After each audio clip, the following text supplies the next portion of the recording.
KwaSizabantu means the place where people are helped in Zulu. Erika Bornman spent most of her childhood years at the KwaSizabantu Mission. It's located in a beautiful, green, lush part of KwaZulu-Natal, South Africa's Garden Province. What Erika saw and experienced at the mission left scars that will last a lifetime. For her, emotional scars, and for others, physical as well. Erika's memoir, Mission of Malice, is about her childhood and about her life since leaving. It's an incredible read. Daniel Schricker is a composer and writer based in Adelaide, South Australia.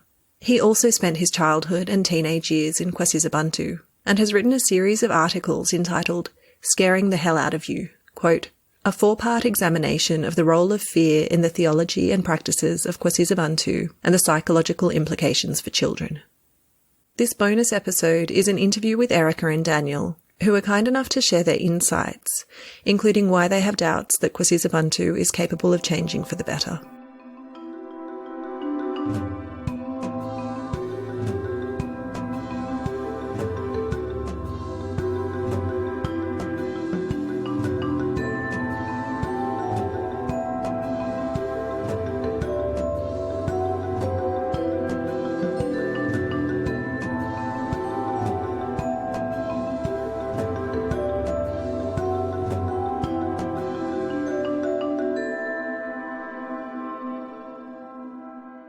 Welcome to Let's Talk About Sects, a podcast about cults around the world.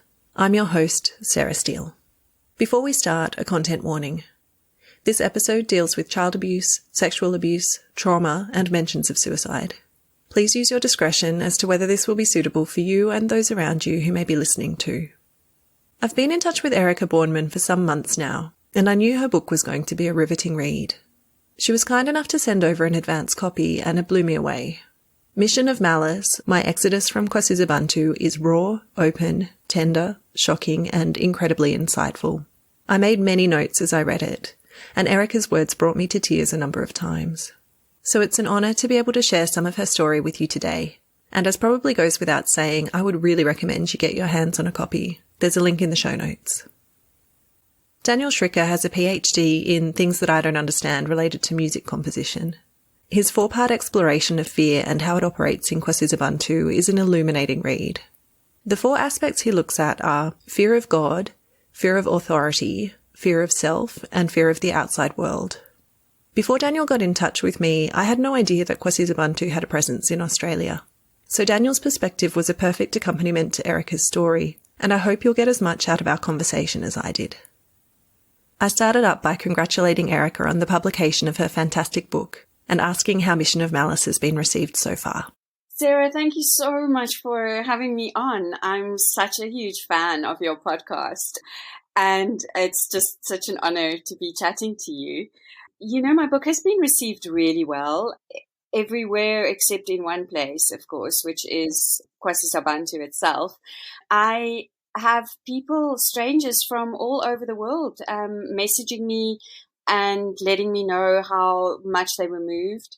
But what really, really matters to me particularly is also the ex-members of KwaSizabantu who contact me and tell me that the book really helped them in whatever way. So, yeah, it's been really well received. Fantastic. It's kind of the motivation I have for the podcast as well, is that sort of feedback that I get, that it really helps people to understand that there are others going through similar things to what they've been through. But I would recommend this book to anyone. But while I've read it, our audience may not have yet. Daniel, I was wondering if you could tell me a bit about KwaSizabantu in the broader strokes, kind of whereabouts it's located, how many people are involved, and some of the key beliefs. Sure. So first of all, thanks for having me on as well. It's a real pleasure to be here. Yeah, so KwaSizabantu, it's a Christian mission station in KwaZulu-Natal, South Africa. And it has approximately 1,500 residents now. It's really become a multi-million rand enterprise, mostly because of a very successful water company, Equelle. But they've also got various agricultural projects. They've got a school. They've also got a teachers training college and a number of other things that are located on the mission. So the group was founded by a man called Erlo Stegen in 1970. And It really came about as a result of an alleged religious revival which broke out among the Zulus. So they believed that God had come down in a special, tangible kind of way to grant them this revival. And this really became the cornerstone of their entire worldview. So the revival is still something that they refer to frequently, and it gave them the impetus to kind of subdue any dissension or questioning later on from the membership. So prior to this revival breaking out and the founding of KwaSizabantu, Erlo was a Christian evangelist, I think a traveling evangelist, and he did that for about 12 years, but he became disillusioned with the lack of success in his ministry. And so he was rather desperate for a spiritual experience to provide some kind of a breakthrough in terms of winning people over to his brand of Christianity. So when this alleged revival occurred, Erlo claimed that many people were supernaturally healed through his ministry. They even claimed that somebody was raised from the dead. And once the whole thing kind of got rolling, they brought in somebody who was relatively well known within the Christian world, who published some books, a guy called Dr. Koch. And through that, the work expanded outside of South Africa, and it generated quite a lot of interest in Europe and then in Australia as well. So they planted a number of churches, but specifically initially it started out just with conferences being held in Europe, which were attended by thousands of people once they got going. So that's kind of just a little bit of an overview of the history. So in terms of their key beliefs, probably the most obvious starting point is their doctrine of confession of sin. And this is a doctrine that just on the face of it sounds fairly innocuous to most Christians because it's a biblical concept. But in the case of KwaSizabantu, they adopted a soteriological position in which they don't really emphasize salvation by grace through faith in the way that most evangelical Christians would understand it. So at the time of the Reformation, you had this concept of sola fide, or faith alone. What they've done instead is they've erected this doctrinal system where the way that you make it to heaven is essentially by confessing all of your sins, both past and then in an ongoing sense, to the leaders of the group. Now, they call the leaders counselors or co-workers, and so that was essentially the mainstay of their doctrine and the thing that really characterizes them as distinct from other Christian groups. I mean, it was enforced so seriously that they actually made it mandatory for the school students at Domino Savite, which is the school located on the mission.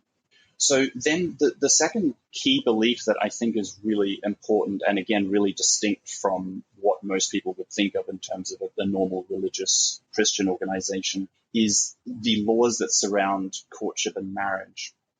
And it's important, I think, to state at the outset as well that, these rules, particularly the marriage law, any deviation from that would literally result in expulsion or, extremely severe punishment. So they took it very, very seriously in terms of enforcing it. So in terms of the way people get married at KwaSizabantu, the starting point really is that single men and women are not allowed to have any contact with each other at all, really. So no dating, no speaking, no texting, no meaningful interactions other than just sort of passing each other in the church building or on the mission and those sorts of things. So the way you get married at KwaSizabantu is that a man, when he's kind of at the age that he wants to get married, he'll pick a woman who catches his eye. Now, because they weren't allowed to get to know the women on the mission, it was largely based either on looks or position within the organization. But of course, they always framed it in such a way that they would claim that God had shown them to specifically marry this woman. And that really became a little bit farcical because you had situations where women were getting proposals from multiple men and things like that. So essentially, once the guy had laid eyes on a woman that he fancied, he would usually go to one of the leaders, oftentimes Erlo or his brother Friedelstegen, and he would tell them that God has shown him to marry a specific woman. So then Erlo would go and speak to the woman and inform her of the marriage proposal. And usually the women would be told not to share this with anyone, including their family. So the whole thing was shrouded in a great deal of secrecy as well. They would be told to go and pray. and then they would decide whether they accepted or rejected the proposal. So the marriages weren't arranged in the traditional understanding of that word. The woman did have some say about accepting or rejecting. And if she did accept, then the engagement would be announced in a church service in which Erlo would still stand in between the couple to ensure that they didn't, I guess, speak or sneakily hold hands or something, I'm not sure. And during the engagement period, then the couple would still not be allowed to have any contact with each other. So again, no texting, no talking, no dating. And when the wedding day arrived, they would speak for the very first time at the ceremony. Then they would get married in front of the whole church, no doubt followed by an incredibly awkward wedding night. As part of that, the women were also told that it was now their duty to sexually submit to their husbands. And that's kind of how you began your married life together. Erika had something to say about that. Please go ahead, Erika. Yeah, so I have personal experience of being proposed to. My first proposal came 2 days after I wrote my final school exam at the age of 18. And in the 2 years following that, I had 3 proposals in total. So God kept changing his mind about who my husband was going to be.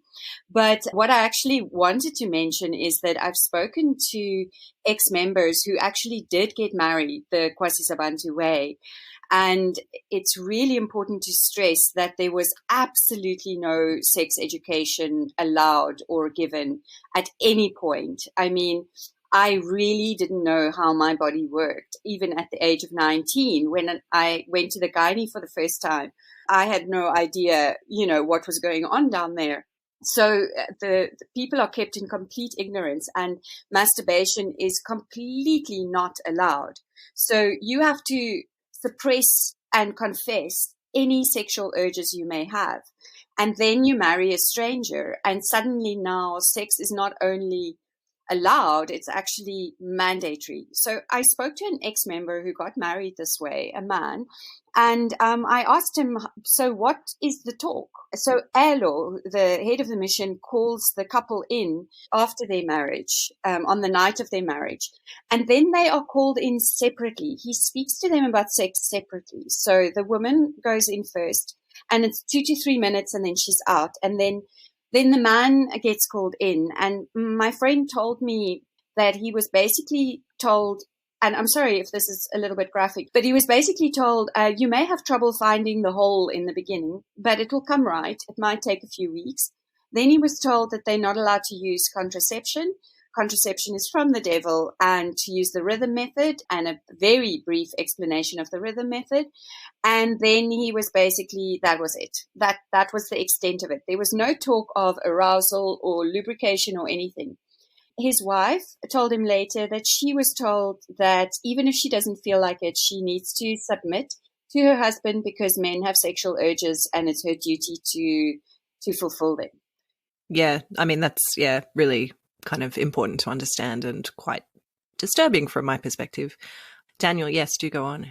Yeah, no, I can absolutely also confirm what Erika said about the kind of the submission that's required on the part of the women, because that happened in Australia too.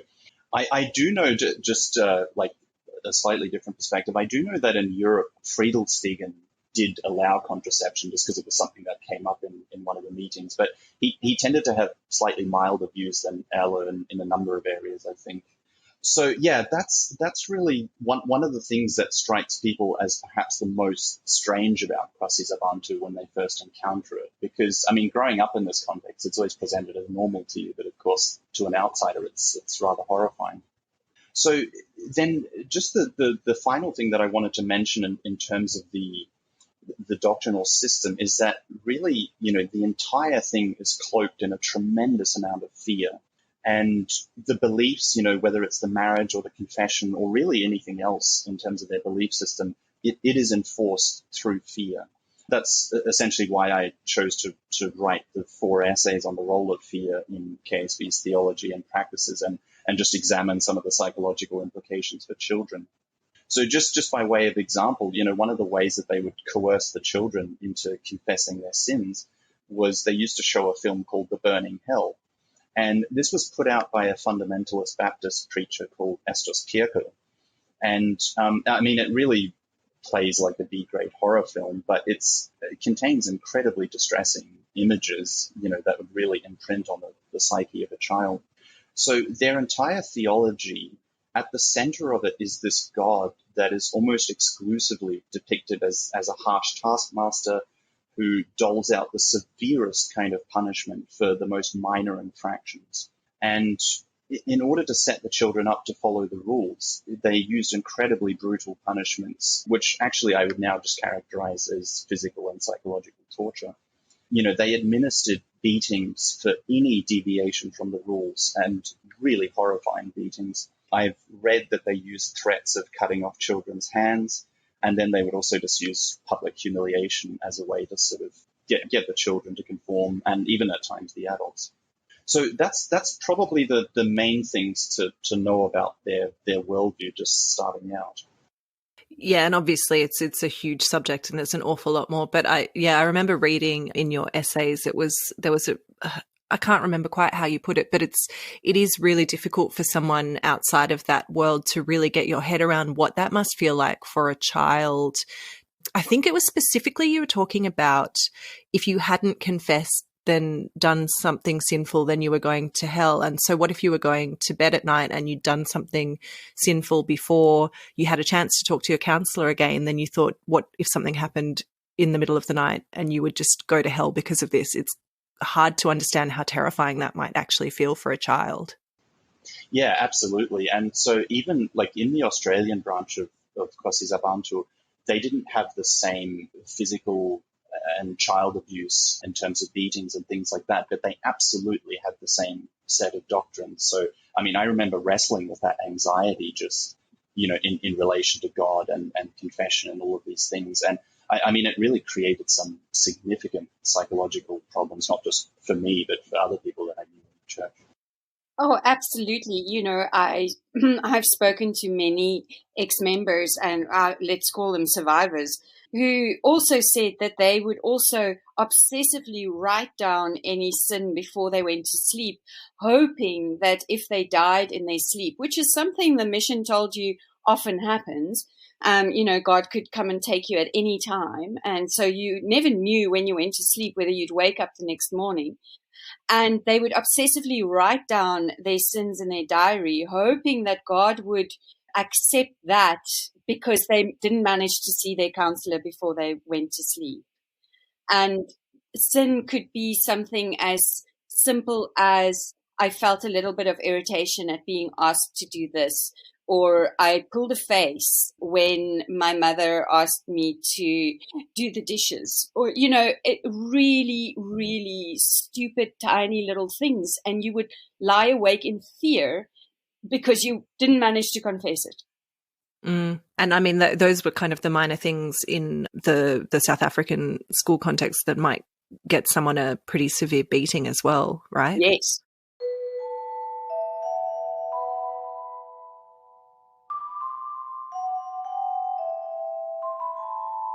Erika, in terms of your personal experience with KwaSizabantu, it was your parents that made the decision to join. So you were brought in as a young child. And I wondered if you could just tell me a bit about how you came to leave and what you left with. Yeah, so I was kind of 8-9 years old when we were first introduced to KwaSizabantu by our parents. My father died when I was 15. I do believe that I think if he had realized the full horrors of what happened to children there, he wouldn't have been so enthusiastic about the place.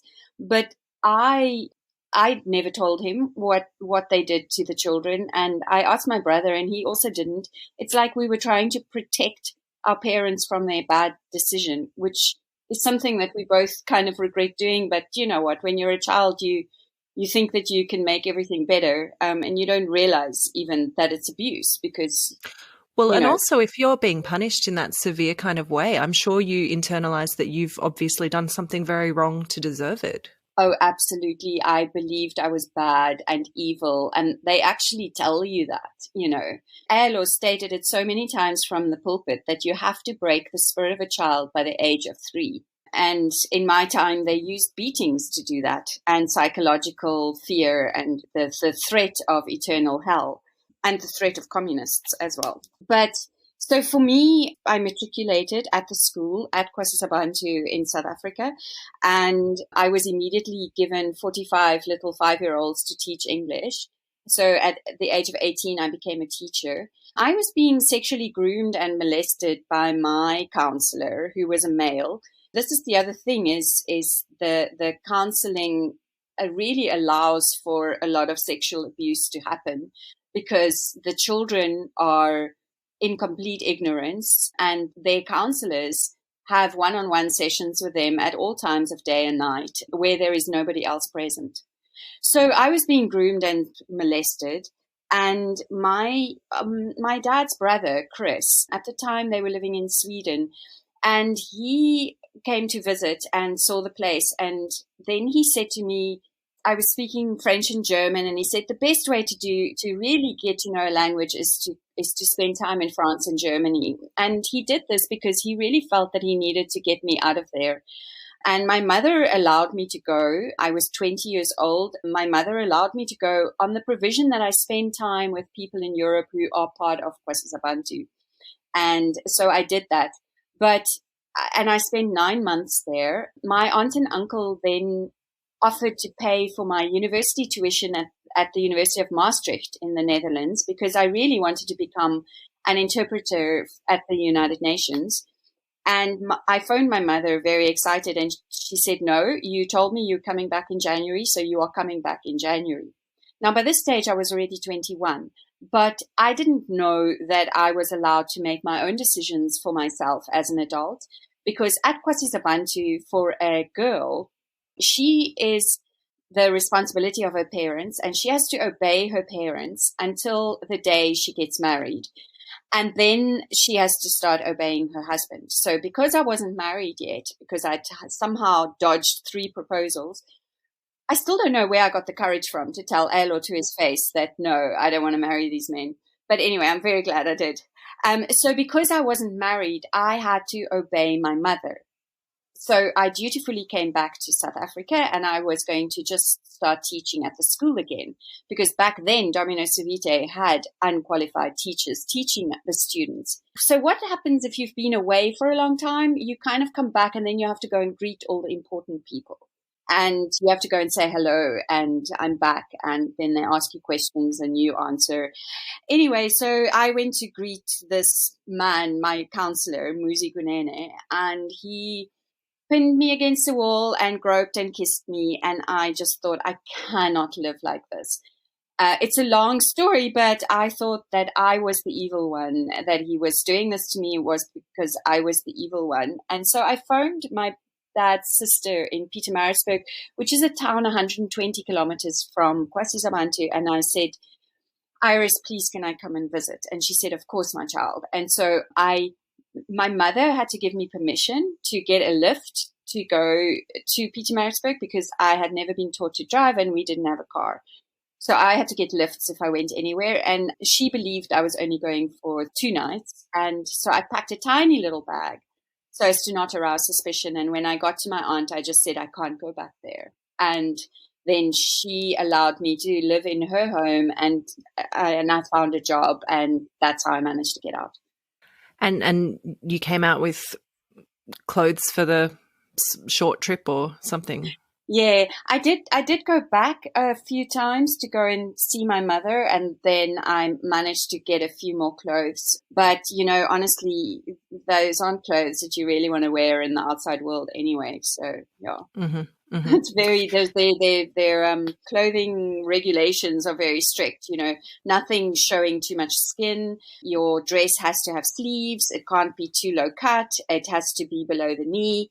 You can't show off too much of your figure. Yeah. Mm-hmm. Yeah, it's something I've been thinking a lot about. Is this?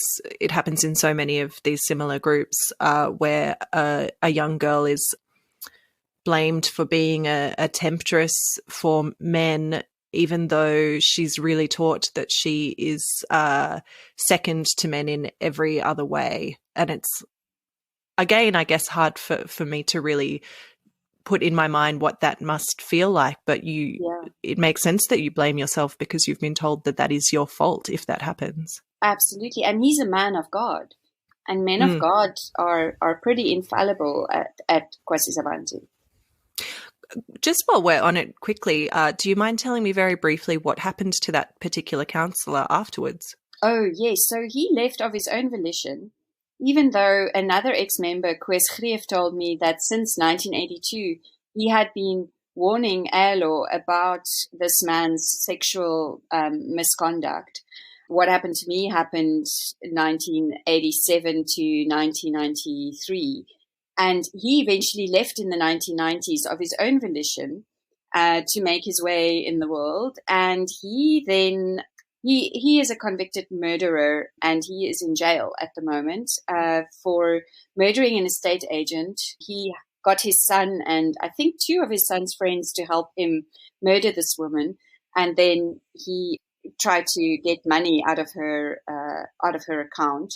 And then when his son decided to turn state witness, he attempted to kill his son. So he's in jail at the moment. Some interesting. He was considered such a man of God. Yeah. And so, Daniel, I wondered because before I heard from you, I'd been in touch with Erika for a little while, but I had no concept that KwaSizabantu was also in Australia. So that was a surprise to me. So I was wondering if you could tell me a bit about your own personal involvement and whereabouts it was and, the age that you left. Sure. Yeah, so I had contact actually with the three main kind of groups of KwaSizabantu, if you will. So I was actually born in Germany. And my initial exposure to KwaSizabantu was that by the time I was born, my mother was attending their European conferences, and they had gained a fair bit of traction at this point. So I might just sort of go through each area on its own. And so in terms of the religious context in Europe in the 80s, it was such that you had a substantial number of Christians who were feeling somewhat disillusioned and caught between the extremes of the more nominal forms of Christianity, like found in some of the traditional church services. And then on the other side, you had the more excessive aspects of the charismatic movement, which was very popular at the time. And in general, the more serious-minded Christians were reacting against the kind of antinomianism that was prevalent.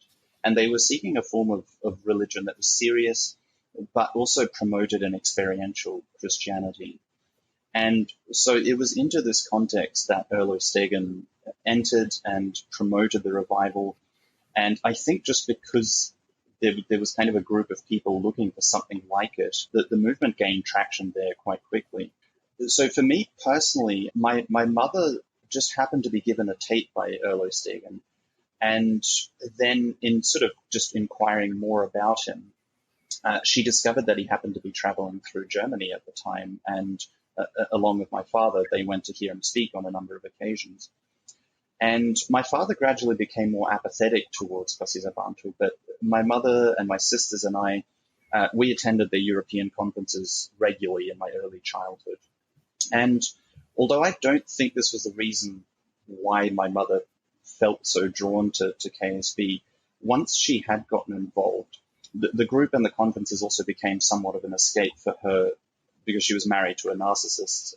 The leaders there provided some kind of emotional support in listening to her, counseling her, and also the sense of community, of course, was very appealing, to someone that's kind of trapped in an emotionally difficult situation because of her husband. And so eventually the work in Europe grew to such an extent that they not only founded a number of KSB churches, but they also founded a school. And my parents actually almost ended up sending my sisters and I to one of the schools there, but for some reason that didn't materialize. And interestingly, I've just recently heard that the school that was opened in Europe is under investigation for child abuse as well. So it's going to be interesting to see what happens there. So in terms of South Africa itself, which was kind of the headquarters of the whole thing, we moved there in 96. So I was 5 years old at the time. And my mother worked at the radio station on the mission, which was called Radio Kwasi, or is called Radio Kwasi. It still exists. And my sisters also attended the school, Domino Savite. I also visited the mission again one more time in 2005 for about a month. And that happened to be during their mid-year youth conference. So I got to experience some of what happened for that as well. But the majority of my time in KSB was in the Australian branch, which is located in the Adelaide Hills. And I was part of that congregation between 1999 and 2008. Like I said earlier, they didn't have the same level of brutality just in the form of like physical violence being inflicted on children and that kind of thing. But they followed virtually all of the same dogma of South Africa, and in some respects even took it to a greater extreme. So they were much more fearful at that time. They were much more fearful of education than the people in South Africa were. So I left just before I turned 18, after I confronted the leaders of the Australian branch, really just over what I regarded as problematic doctrine and the mistreatment of some of the members within the church. And I was fortunate to be able to leave with my whole family, so thankfully we weren't split up. And because they had the same disagreements that you had? Essentially, yeah. So the one nice thing about my family is that we've always been able to communicate pretty openly with each other. And so it was really just through a process of discussion that we were kind of reaching a consensus on things. One of my sisters had always been unhappy in the church because she was bullied by her peers. So she'd never really been particularly happy there. And for my other sister, the tipping point for her was that she received a proposal in the way that I described earlier, according to the KSB system.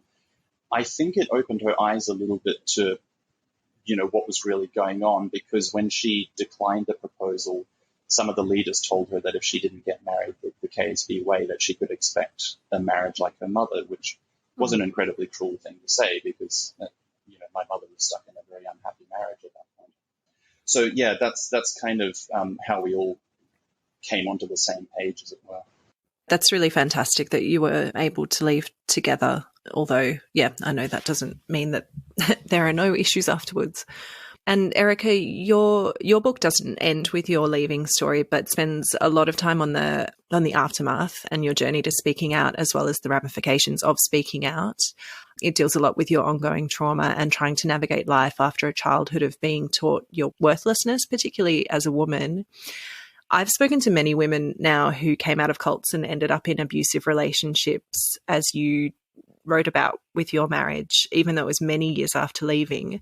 And there was a passage I wondered if you could just read out. Yeah, sure. And Sarah, you've touched on something really important, and that is that leaving a cult or a high control group doesn't automatically mean it's over. It's actually the start of probably the hardest part, because in the cult you're taught what to think and told what to do, and here now suddenly you're out in the world that you had been taught to fear, and you've got to live your life.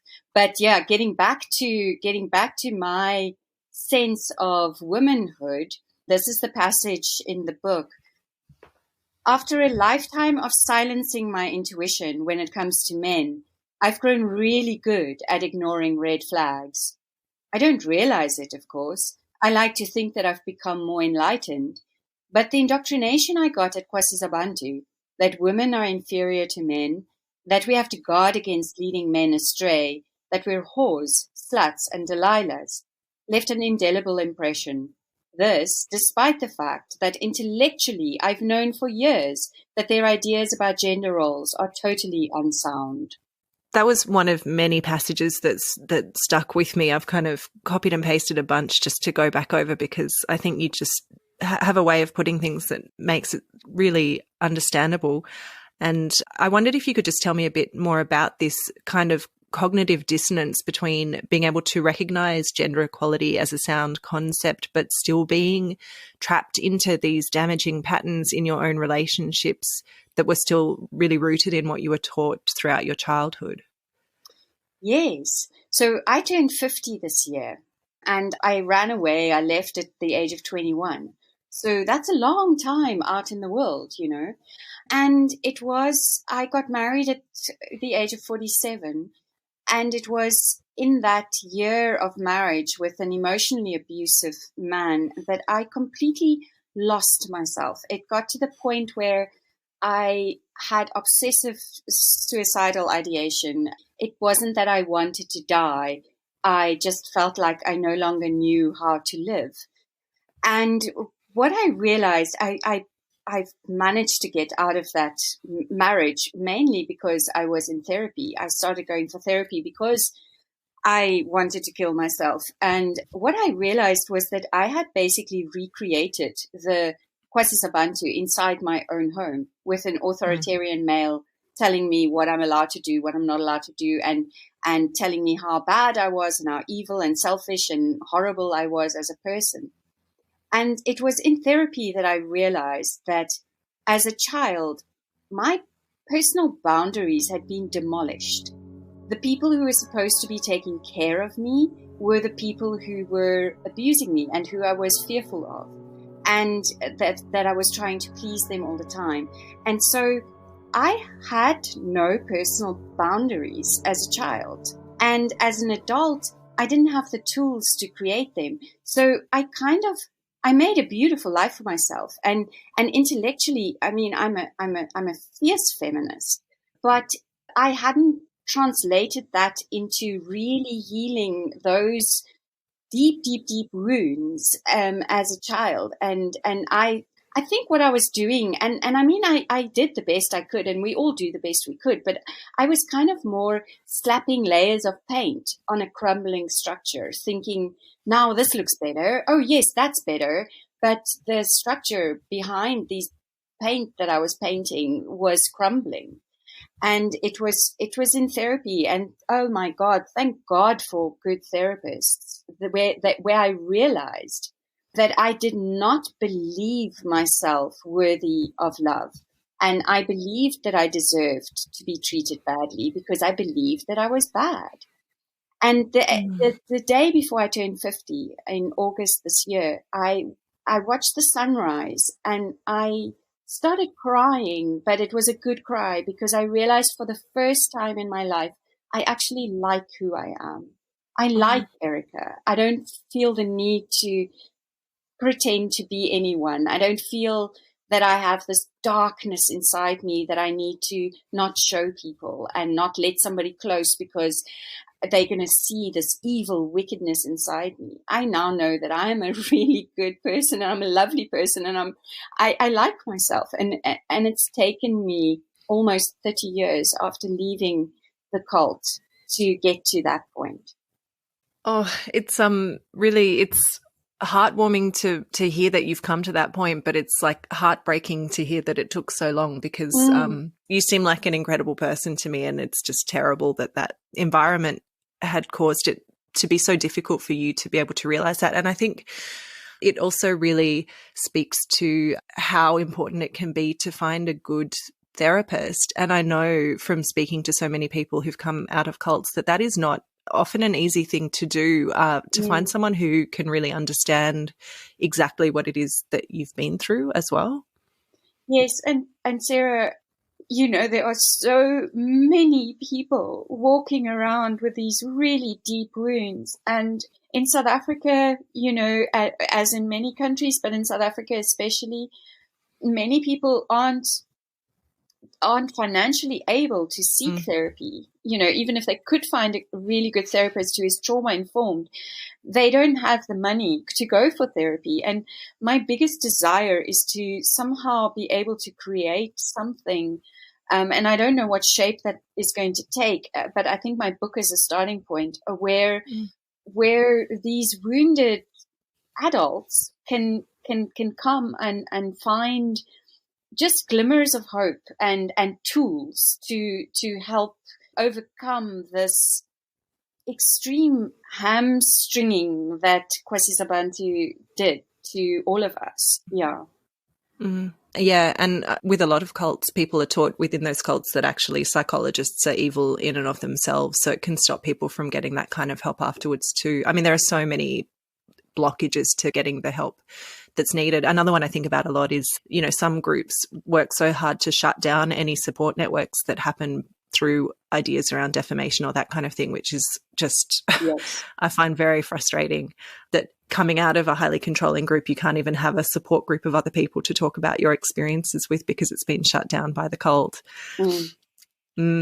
That's going to make me jump ahead to a question I had for you, Daniel, because there was something you wrote about in your series of essays that touched on some of what Erika was just speaking about around her sense of self, which I might actually have you read that out as well, if I could. Yeah, so I've written, psychologically, the constant emphasis on the children's alleged failings and sins by those in authority means that they grow up with almost no healthy sense of self.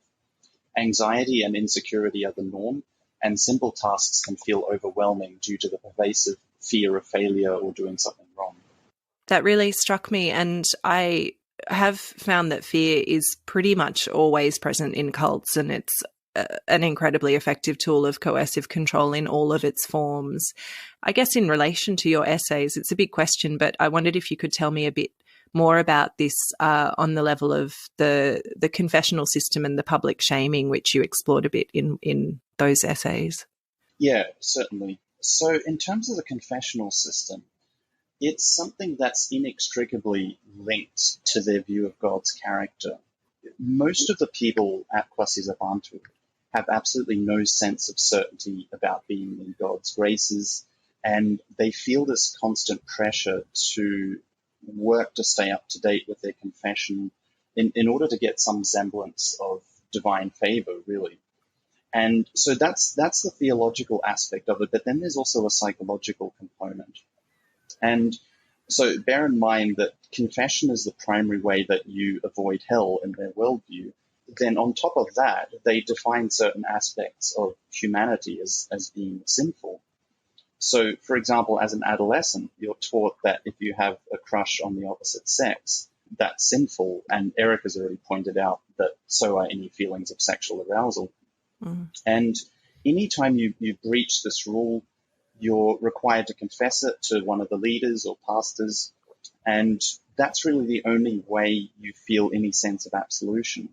So you're caught in this cycle in which normal feelings, which are just part of your humanity, become inextricably linked to feelings of fear and shame and guilt.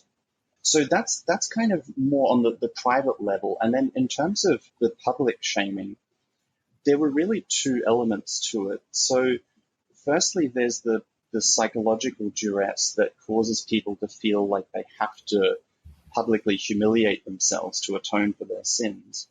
Just by way of example, when we were members of the Australian branch, I remember my sister at one point got up after a Sunday service and publicly confessed to the entire congregation that she felt her facial expressions were sinful in some sense. And now my sister was an introverted, shy person at that time. And so you can imagine the torment and anguish that she must have gone through to feel like she had to do this.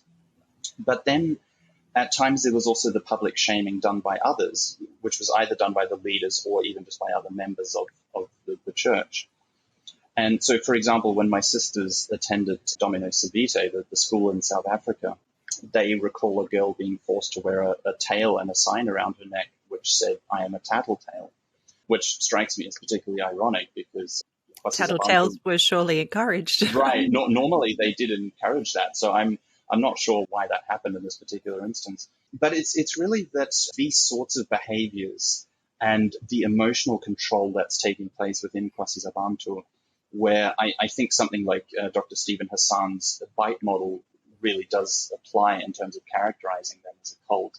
And for anybody who's interested to know more about that, just do a quick Google search and there's a lot of information. If I may venture a guess why that a girl was forced to wear a sign that said she's a tattletale was that she told somebody something that happened at school that was possibly done to her or done to a pupil. And she told somebody, an adult or somebody who then questioned their behavior, the school's behavior. And that's the only thing that makes sense for me, because we were absolutely encouraged. In fact, we were told that we'd go to hell if we didn't snitch on our friends. Yeah, and that would explain also why you hadn't been telling your parents about what was going on. You wrote about people not really being able to have real friendships with each other because even if in a moment you might both agree on something that was a question you had about what was going on around you, or having a bit of a moan about something like is a very normal thing to do, sometime in the future the other child might decide that actually, oh, that was a sinful thing to do and tell on you anyway. I can't remember quite how you put it, but I don't know if you can explain that a little better than I've managed to. Yeah, so sin, it's not just your sin that you have to confess. So if I, for example, saw my friend looking at a boy and I didn't confess that I had seen and witnessed sin, or if she told me that she had seen a sweet lying around and she had eaten it, but it wasn't her sweet, so that is stealing. And I knew about it, and I didn't confess her sin. Then I was as guilty in the eyes of God as she was. And if God decided to take me that night, I would go to hell because I knew of her sin and I didn't confess it. So what they do is it's a very effective way of keeping tabs on everyone. Because let's say that I did find a kindred spirit in someone who, like me, wanted to perhaps rebel against something, or we secretly made fun of one of our teachers because he was so sanctimonious. But then 2 weeks later, she might be sitting in church and be struck with this wave of guilt. And she might then confess all of this to her counselor. And I didn't confess it to my counselor. So, oh my word, the punishment for that is insane. Yeah. I just wanted to add to that something that's quite important too is that they didn't really have any kind of a professional concept of confidentiality when it came to the confessional system. So now it's not that they would like broadcast everybody's sins every Sunday or something, but I definitely recall in the Australian branch the pastor publicly disclosing a sin of quite a private nature in front of all of the young adults and teenagers, and it was just a complete lack of professionalism in terms of pastoral care. And I know for a fact that there are people that have told similar stories at KwaSizabantu about public shaming in that way without the person who has confessed giving permission for that to be disclosed. In fact, in the one chapter, if I may be so bold as to read something from one of my chapters, it came to my attention that the black children had it so much worse than me as a white girl, and I was spared a lot. And the black children would be called, these are the pupils of Dominus Vitae and KwaSizabantu in the late 80s and 90s. They would be called into meetings on Saturdays. And the children would be called to the room and made to sit down. The adults would then take a confession of one of the children that one of the children had made to a coworker, who would announce it to the gathered assembly. The confession would be openly discussed, and a coworker would preach, so that if you were hiding a sin, you would feel so guilty, my friend recalled. And then one of the children would stand up and start telling on other pupils, and then it would go from there, a chain reaction. Another would say something, and so on. And the moment you were fingered or pointed out as someone who had sinned, you got a public beating in front of all the other children. And I just want to make a point about these beatings is that if you're my age, you probably had hidings from your parents or at school, 6 of the best or whatever. This is physically 2 adults holding down a child and a third adult standing above the child and raining blows down on them with a plastic plumbing pipe that very often was filled with sand to make it heavier. And these children were often beaten until they bled. They were bleeding. The blows would just rain down on them. Some of my friends are walking around with physical scars on their backs, buttocks, and their thighs from these beatings. But they would all start with a confession being told to the assembly. So the confessions were not sacred the way we understood it. And I mean, coworkers who left after I left confirmed to me that some of my confessions were discussed in coworker meetings. Yeah. And we should be clear that KwaSizabantu now says that these beatings no longer take place. Is that correct? That is correct. I do think they've stopped beating children in public. Mm. People I've spoken to who have left KwaSizabantu in the last 2 years, however, they claim that children are still getting hidings there.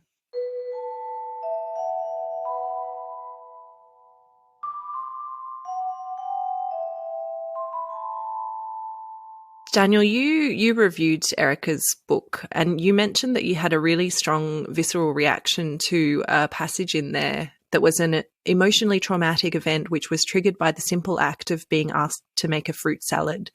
And I was wondering if you could tell me a bit about how this resonated with you and what this story was. Yeah, sure. So essentially what Erika is describing so succinctly in the prologue of her book with that particular incident is a form of imposter syndrome. And that seems to be something that happens quite a lot in these types of high control groups, particularly for people that grow up there in their formative years, experience that kind of level of control. Because you realize that every move you make is under scrutiny, and that if it doesn't conform to the dogma of the church, there's going to be serious ramifications. I mean, as you've just heard Erika talk about, very, very serious physical ramifications, in fact.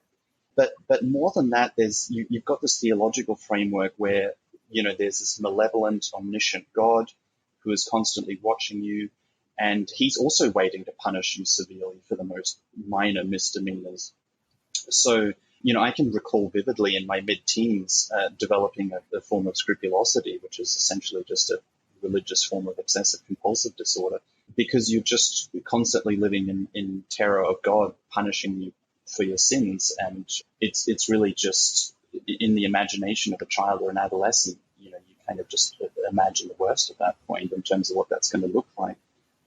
And so just by way of example, I remember not long after I left the group, while I was studying, I started a menial cleaning job and experienced my first panic attack because even the thought of something as simple as just like cleaning a shop was enough to kind of fill me with terror because, just these very simple, basic day-to-day tasks become overwhelming because of the anxiety and the culture of fear that you've grown up in. Mm. And so as I kind of made my way in the real world, it became increasingly apparent to me just how pervasive the psychological damage had been that the church had created. And you're cast adrift in this world where you're suddenly confronted with friendships and study and work and dating and the realization that you don't really have the tools that most people have acquired by this stage of life. So in my case, the anxiety and depression that accompanied all of that became so severe that I had a complete nervous breakdown, which actually almost claimed my life at one point. Mm. And so people don't quite realize oftentimes, I think, with these types of groups, how all-encompassing the fear and the psychological trauma is. So you would probably never imagine that asking somebody to make a fruit salad, for example, would be in any way difficult, especially somebody that's in their 20s. But that's really how deeply this fear gets embedded in people's psyches, at KwaSizabantu. So then, of course, that can apply to bigger things as well, though. So for me, it really just took the form of a lack of self-confidence in general. And I particularly found completing my PhD, that was a real psychological battle for me. Just specifically in that context, because when you're doing doctoral research, there's kind of this expectation that you're going to be making a significant contribution to your chosen field. And at the same time, I'm battling, these serious kind of self-doubt, doubting my ability to have anything meaningful to say in general, let alone in an academic sense. And so even now with something like having completed the PhD, there's still a struggle to recognize the legitimacy of a contribution like that just because of how people are taught to view themselves growing up in that context. Absolutely.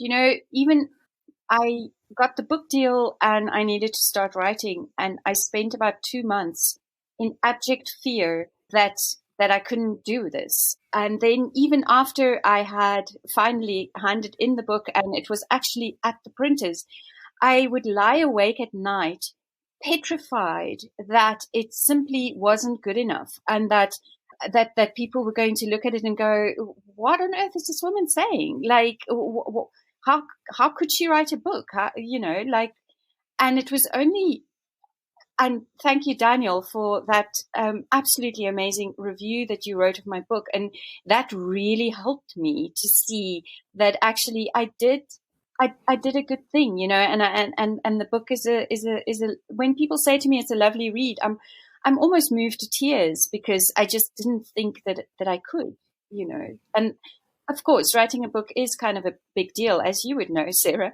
I'm so looking forward to yours. But it was in the beginning, it was even simple tasks like peeling a fruit. I felt that if nobody had ever shown me how to do it correctly, I would do it wrong. I've been thinking a lot about shame recently, and I think that shame, it's such a human instinct to want to try to avoid the feeling of shame. And I often think with some of these damaging groups, it's the avoidance of shame that's really pushing them to never invite any questioning or never take any criticism and any of that kind of thing. But also what kind of stops them in some ways from being held to account is the shame that so many people feel on coming out for having been involved with such a group, or perhaps things that they might have done while they were involved. So I thought, Erika, I wondered if you could tell me a little bit about how you managed to overcome some of that shame in writing the book. And in that, I'm thinking specifically of the story that you shared about having participated in beatings with the children that you were teaching. Oh, yeah. I mean, that is something I think I will feel shame about until the day I die, even though I understand why I did it. So I was given these 45 little children. 44 of them were Zulu speaking and one was Afrikaans speaking. And I had to prepare them to start their schooling in English. And after a while, I was asked why I wasn't giving these children hidings. And I said, well, but I don't think that they need hidings. They are actually quite obedient and they listen to me. And I was told that no, I had to, and that I was preventing them from going to heaven by not beating the devil out of them. And so when it's mainly the boys, when they got particularly unruly, I would give them hidings, and it never sat right with me, but I absolutely participated in the abuse. I never beat them to my memory. I never beat them excessively, but even one slap is excessive. And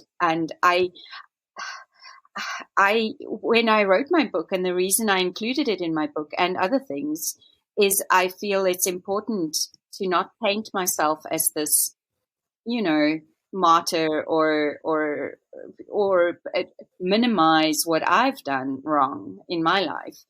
And I needed to say that I participated. At first I was a victim, and then I became an abuser myself. It's an awful thing to live with, but what has helped is really just understanding why I did it. So before I wrote the book, I felt so much shame about it that I didn't really even want to acknowledge that I'd ever done that.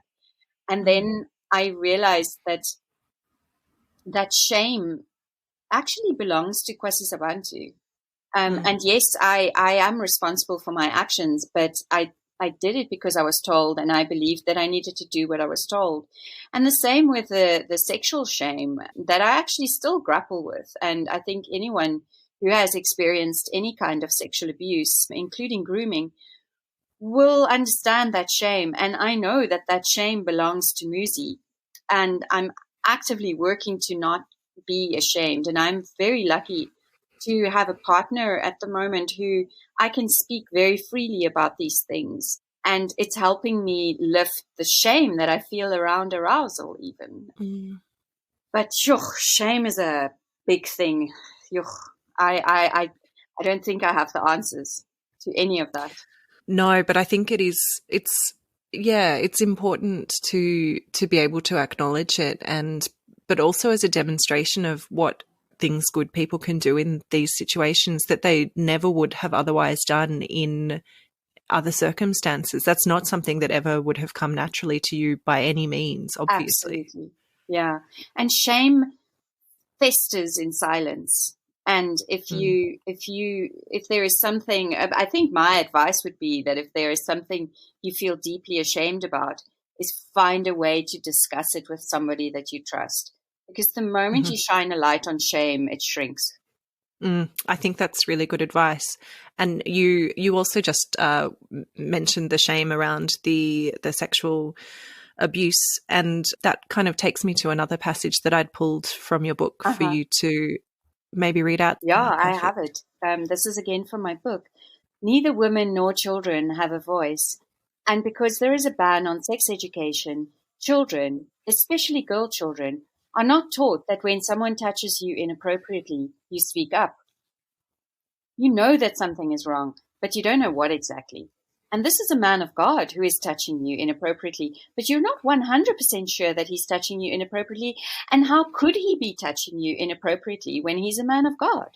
So whatever is inappropriate here is obviously inside you. You are evil. You are bad. You are just the worst person on earth. Firstly, because you're a woman.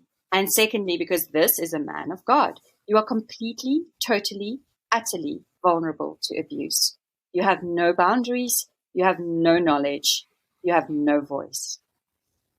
I just thought that was such a powerful statement about the dangers of that approach, which is quite common to a fair few religious practices in terms of sex education and, well, a lack of sex education for children. And so I just wondered about your thoughts around sex education and whether it should be mandatory. Absolutely. I believe it should be mandatory. If you don't educate your child about sex, you are throwing her or him to the wolves, because there is no empowerment to go, hang on, this isn't right, and this shouldn't be happening to me. And one of the reasons Domino Civite was established, and I believe it's actually one of the main reasons Domino Civite was established at KwaSizabantu, was because the South African school system at the time was considering and talking about introducing sex education into schools in South Africa in the 1980s. And KwaSizabantu just thought, not our kids, they're not going to get sex education. I mean, it went so far at Domino Civite when I was there that they would either glue shut any of the biology textbooks chapters that dealt on reproduction, even animal reproduction, and was like either cut out or glued shut. There was literally, it is so disempowering, because as you become a teenager and an adolescent, as you go through puberty, your body changes. The extent I knew of what menstruation is was my mother giving me a pack of pads and saying, that's blood, it's going to happen every month, and this is what you do, and now you really have to stay away from boys. Boom. Like nothing else, So that's not even sex education. That's just an education about how the reproductive organs in my own body works. And when children don't learn these things, they're going to learn it from whispered conversations, if they're lucky to be able to hear whispered conversations about sex, or they're going to completely shut down their sexuality. And that has ramifications for the rest of your life. And we mentioned this a little bit already, but even if there were sex education, when you managed to raise the issue of the kind of grooming that was happening and the abuse that was happening in your own personal experience, you were essentially blamed, and the responsibility was placed on you to stay away from your abuser, which, in a place where women are taught that they're to be obedient to men in all other circumstances, I find it really hard to understand how it can be taught at the same time that it is your fault and the onus is on you. And I just wondered if either of you have any understanding of how that perspective works for the leadership. Daniel, do you want to have a bash at it, and then I'll give my thoughts?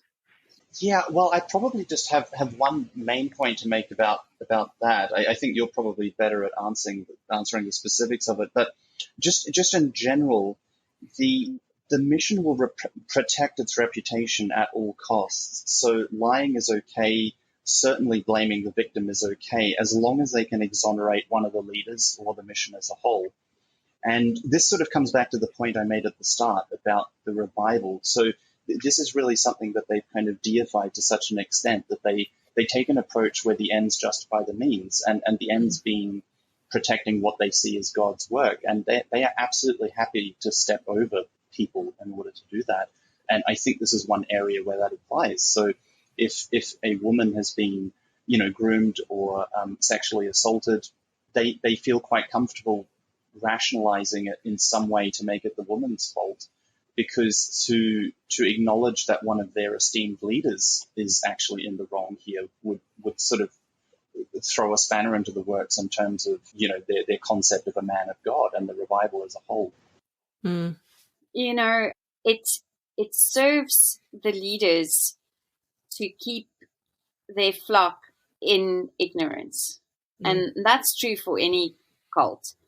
But when I hear stories of how Elo told 2 rape victims that I absolutely know of, and I've spoken to them personally, when they told him that they had been raped, he made them confess their sin, then told them that God has forgiven them their sin, and then told them that they're not allowed to discuss it with anyone, including their own mother. And that's what he told me as well. And then the one girl, she was 18 years old, and the punishment for her rapist was that he wasn't allowed to sing in the choir for 2 weeks. Let's take a quick moment here to listen to a brief segment from a 2020 KwaSizabantu choral performance. Lord, make us instruments of your peace. Where there is hatred, let your love increase. Lord, make us instruments of your peace. Walls of pride and prejudice shall cease when we are your instruments of peace.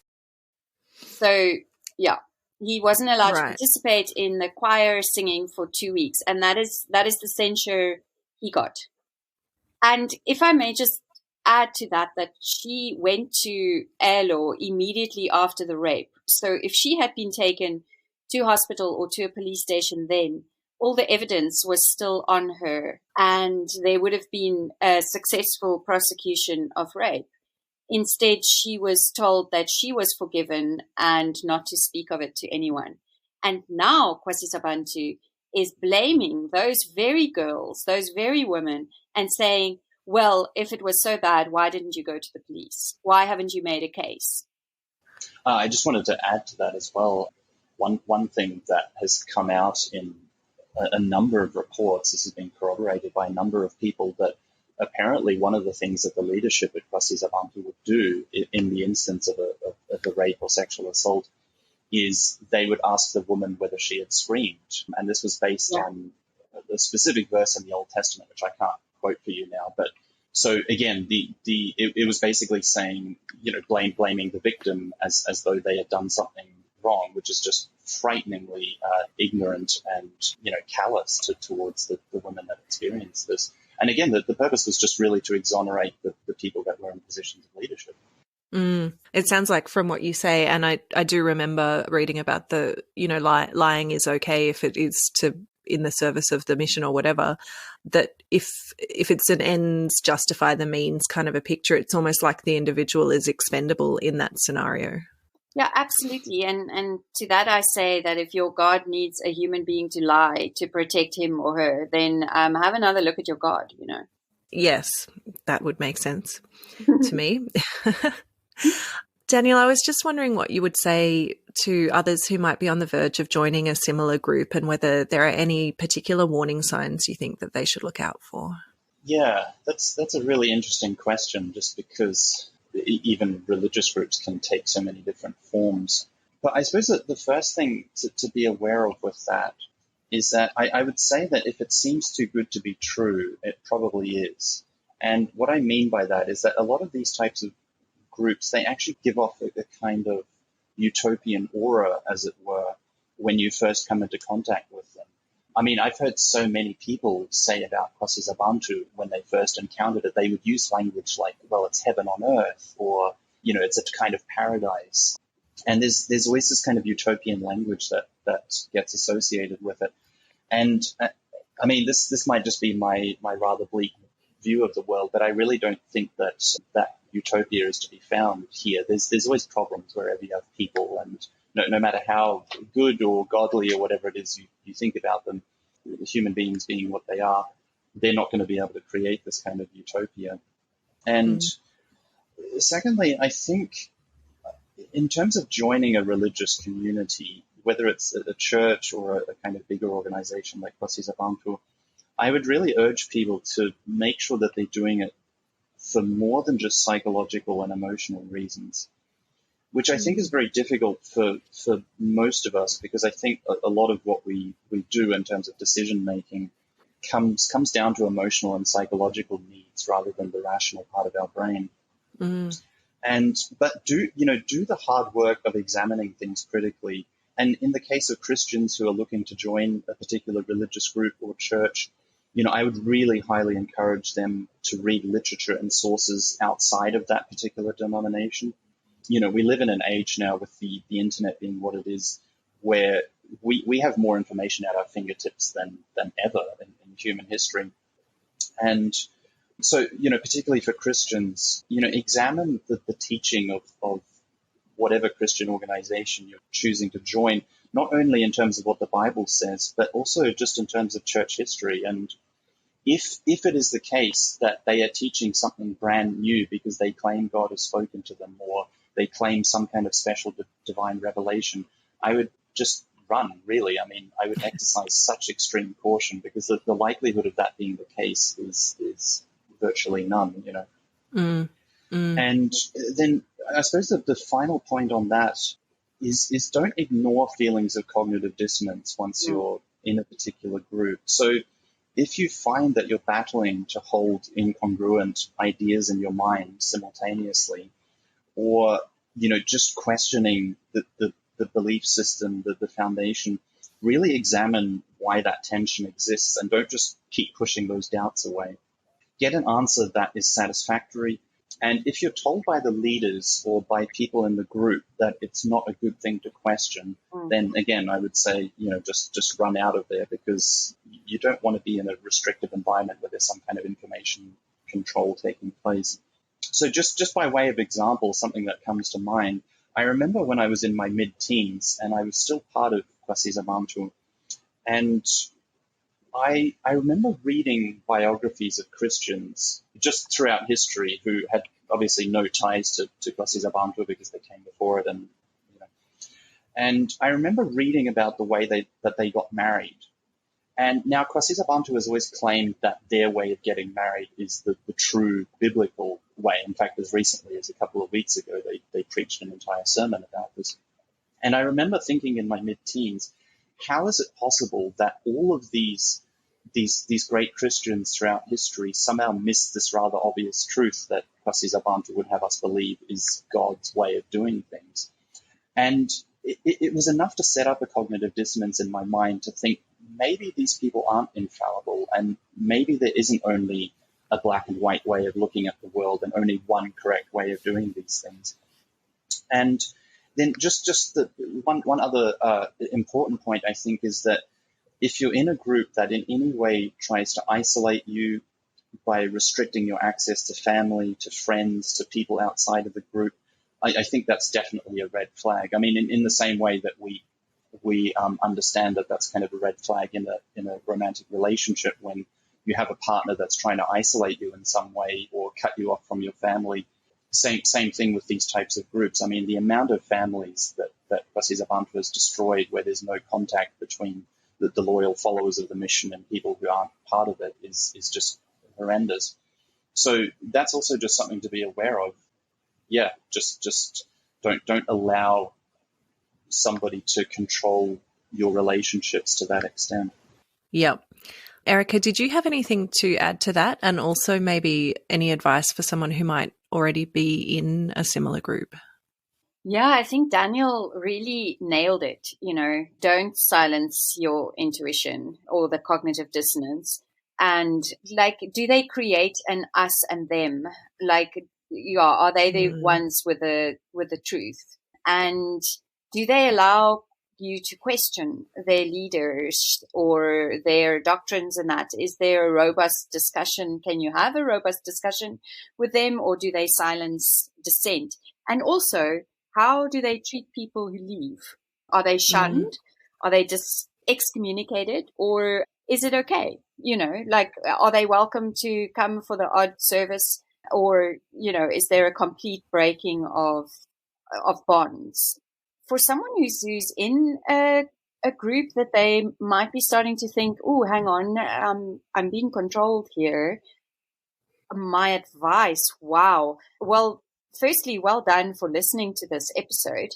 That's already a huge step in that you're taking in your journey of breaking free. My advice would be to find somebody on the outside that you can absolutely trust. And to start, if you're able to confide in that person and see, it depends on what kind of group you're in. If you're at KwaSizabantu, you'll need to use subterfuge to leave.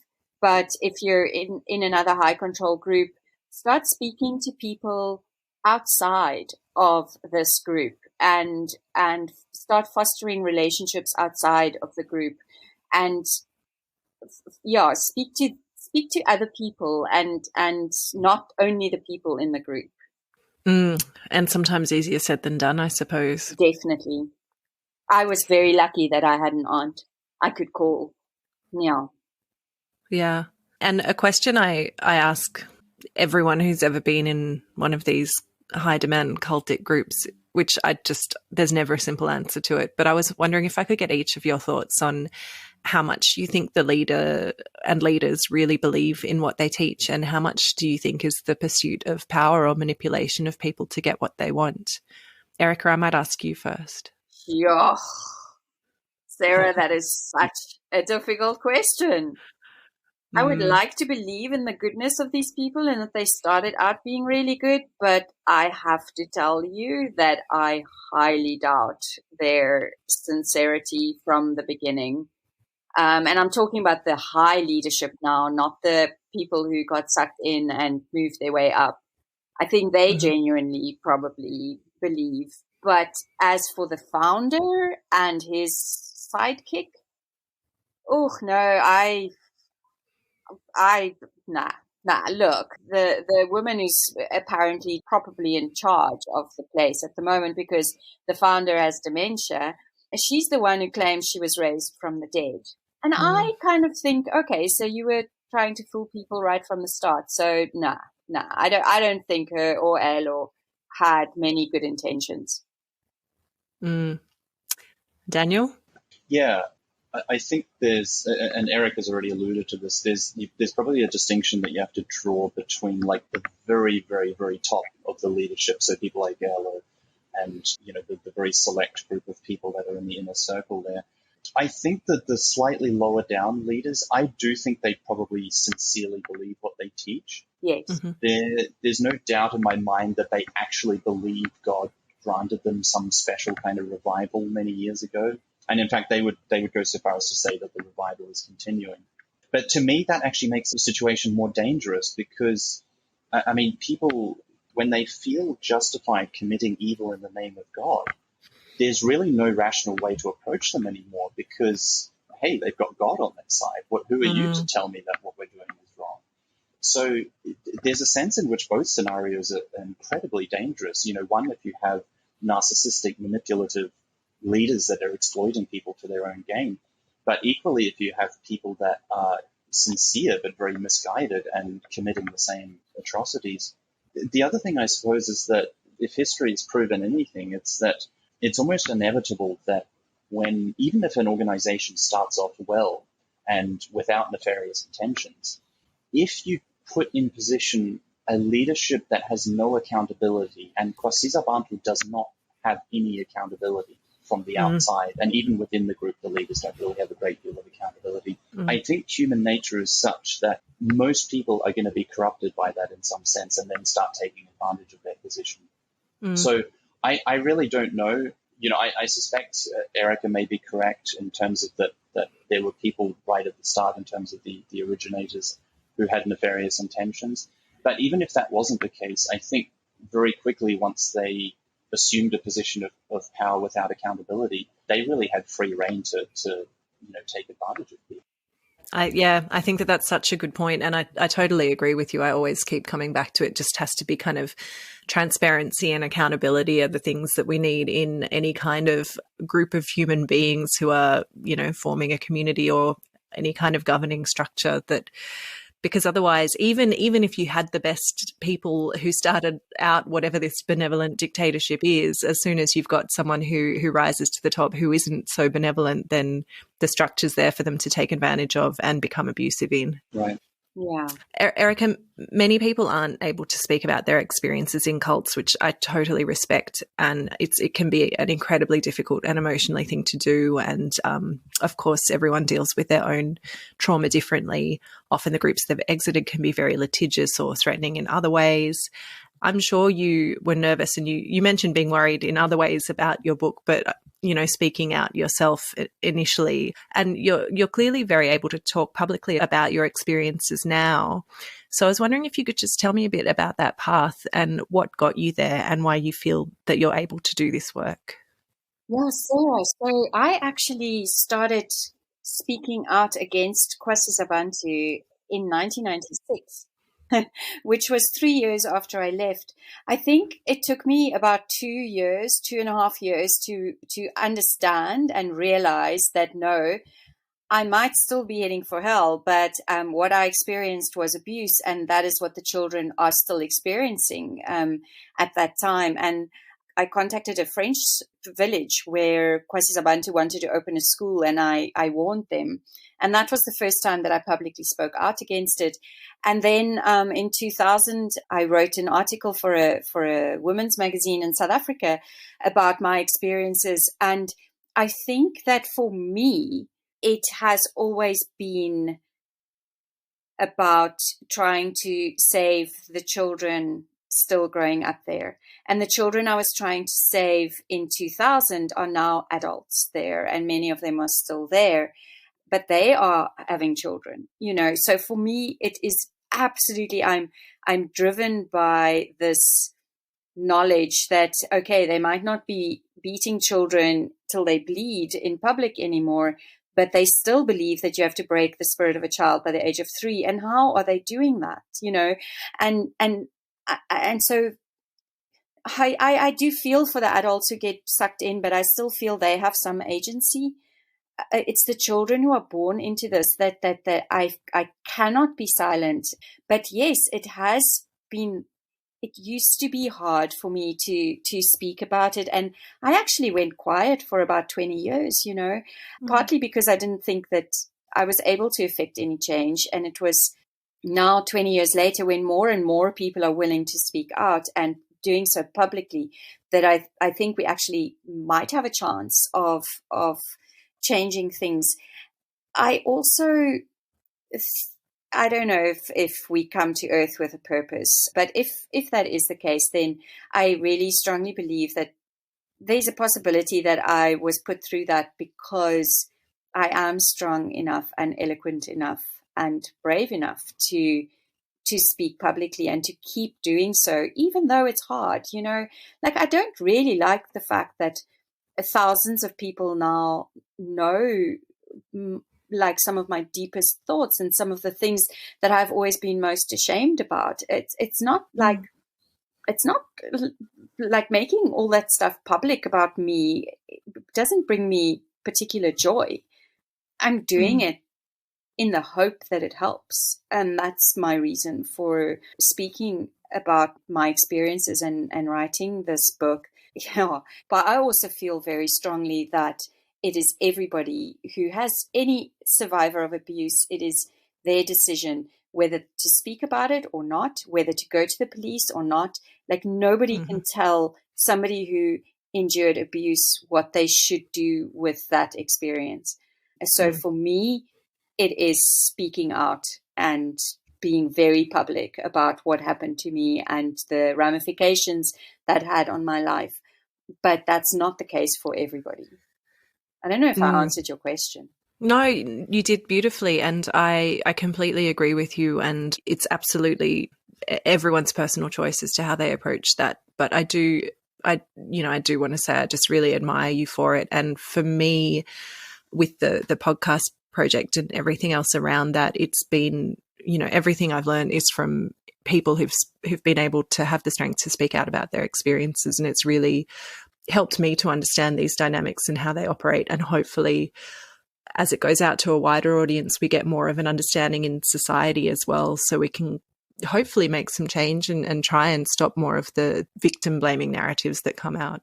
Yes, and I just want to say about the series of 4 essays that Daniel wrote, the amount of ex-members who were children growing up there and have left, who said to me, wow, that is my experience. And Daniel is able to put it in so much.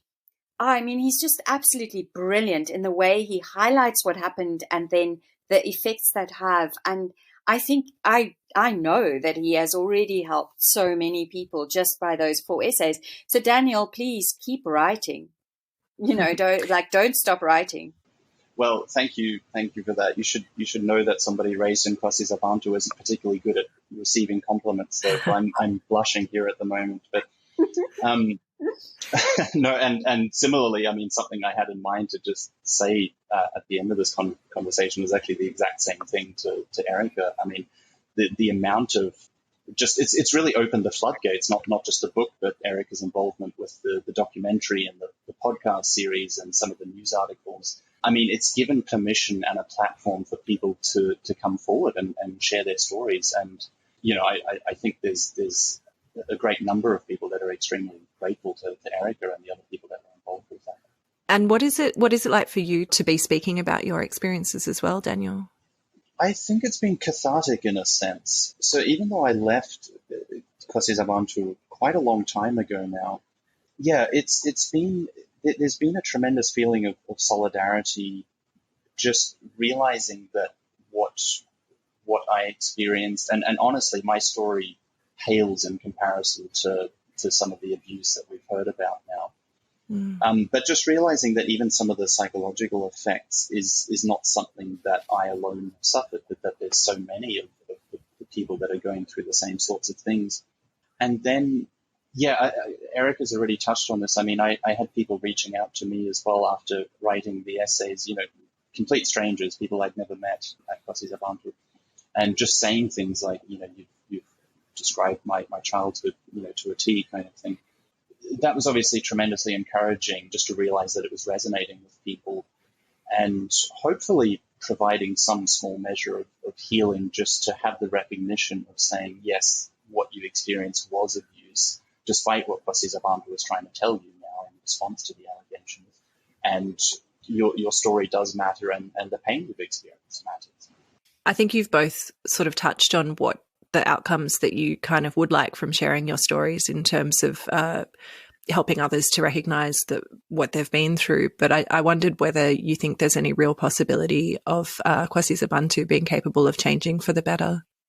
I have a feeling that Erika by nature is much more of an optimist than I am, but I'm somewhat cynical and pessimistic about their ability to change, mostly just because they have not given any indication that they are genuinely remorseful. They have not even really, the things that they have conceded in the way of abuse, it was because they were literally left with no choice, because the evidence was so overwhelming against them. But there has never been a time at which they've initiated a genuine apology or attempt to provide healing to the victims that were in their care, and I use that term very loosely.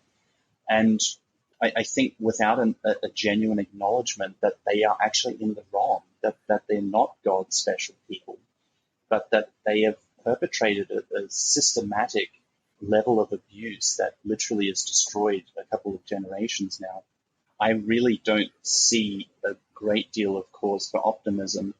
And I think what's become clear in the way they've responded to the news stories and the allegations and the investigations is that their hubris is such now that they have really given a very strong indication that they have no intentions of changing. So, yeah, I'm sad to say I'm very pessimistic about the situation.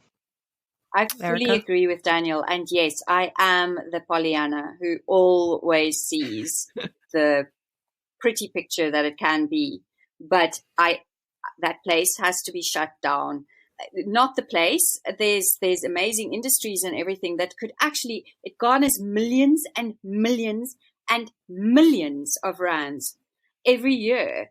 But those millions are not being funneled back into the community in order to provide proper healthcare, medical aid, retirement funds, uplifting the surrounding community. I mean, if you drive to KwaSizabantu, you drive through a community that they are still living in abject poverty, and many of them are working at KwaSizabantu, but they're not members of the religious organization. They're just basically day laborers earning a minimum wage. So no, the leadership and everybody in any position of leadership at KwaSizabantu, they have to be brought to book. They have to be taken to court. They have to account for their crimes. And secondly, they need to be removed from there. And it's a huge infrastructure. There's a school, there's the Akwele water factory, there's a very successful farming operation.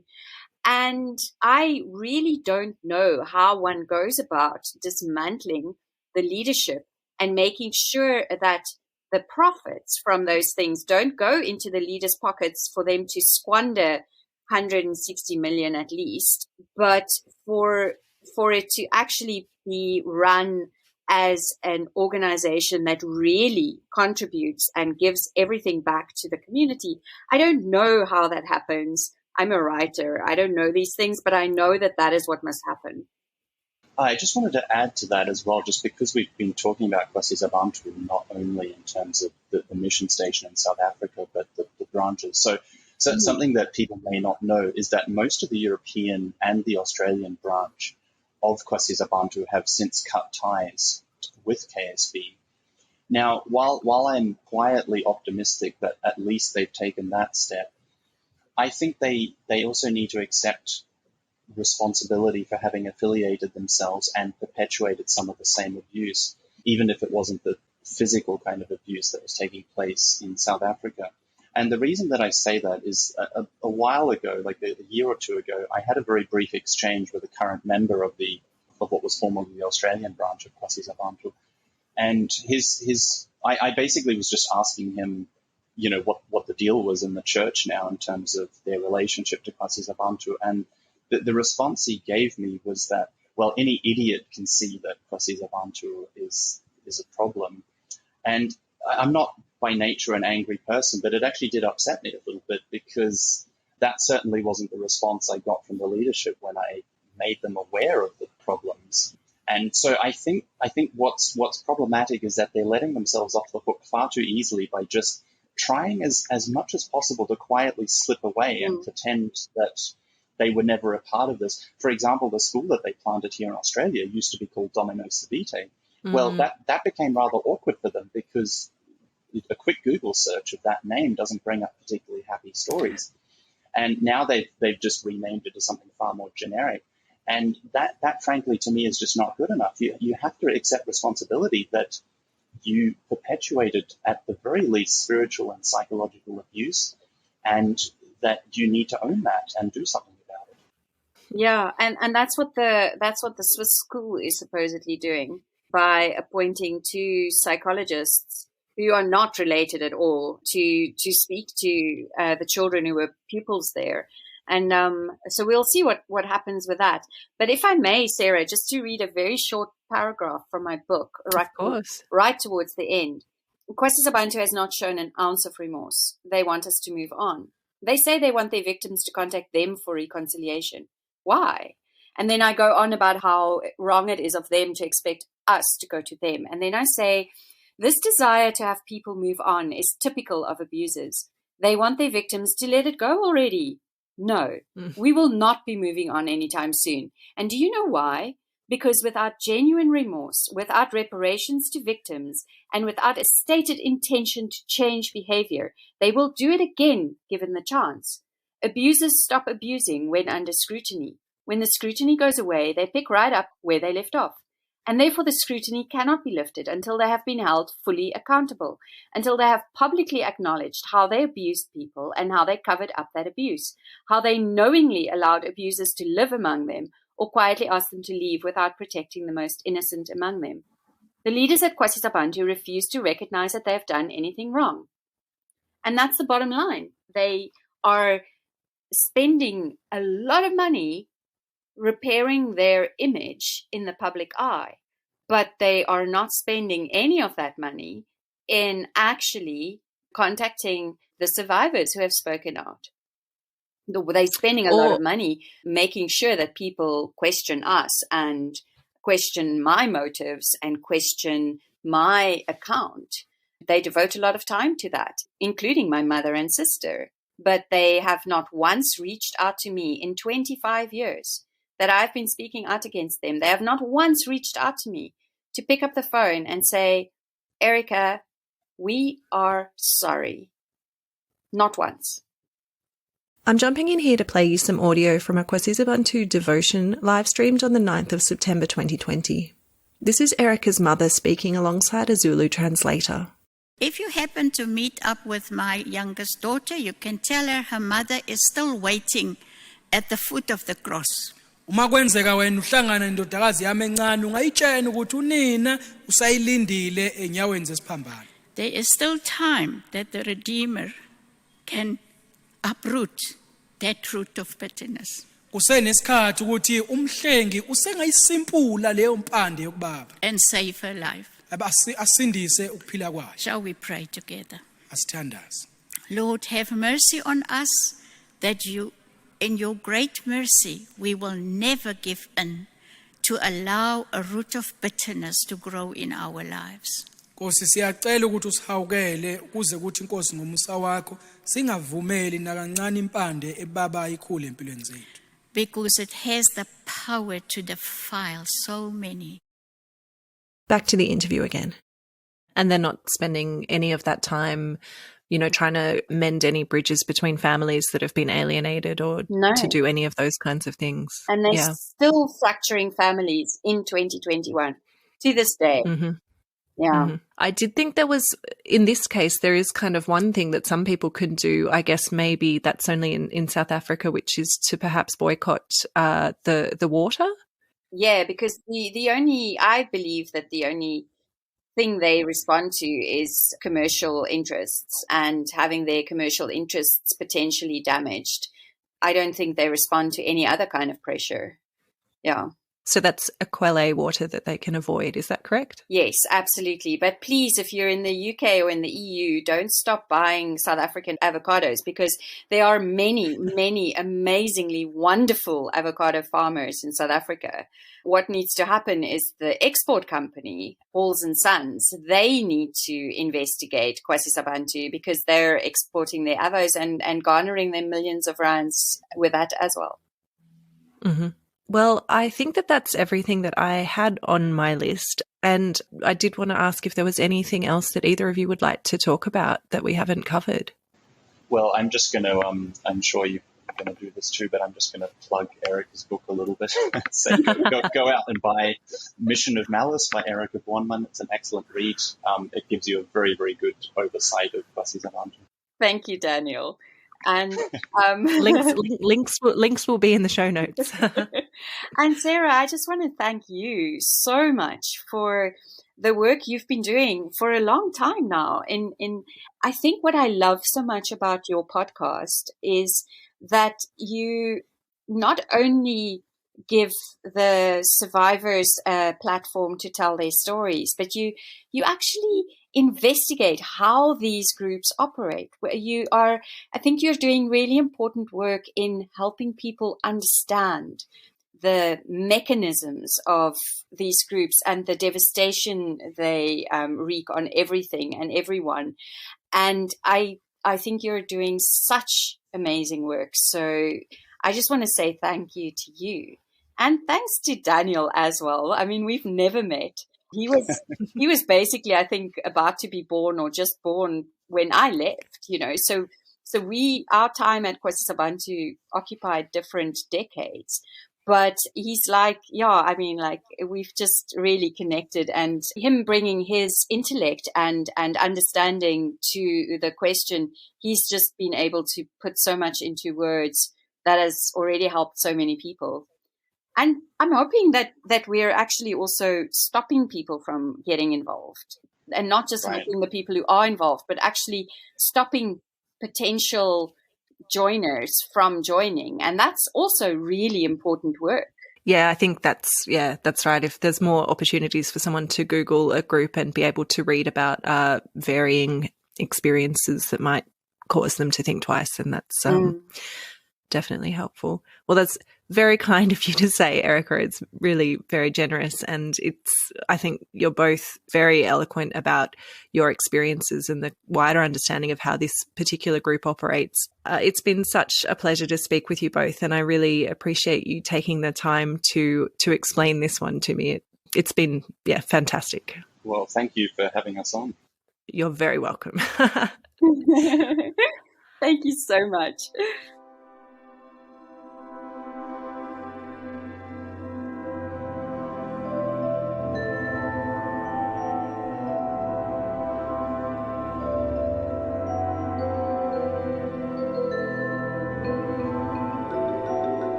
Thanks so much for listening, and you can find links to Erika and Daniel's work in the show notes. If you've been personally affected by involvement in a cult or would like to support those who have been, you can find support or donate to Cult Information and Family Support if you're in Australia via cifs.org.au, and you can find resources outside of Australia with the International Cultic Studies Association via icsahome.com.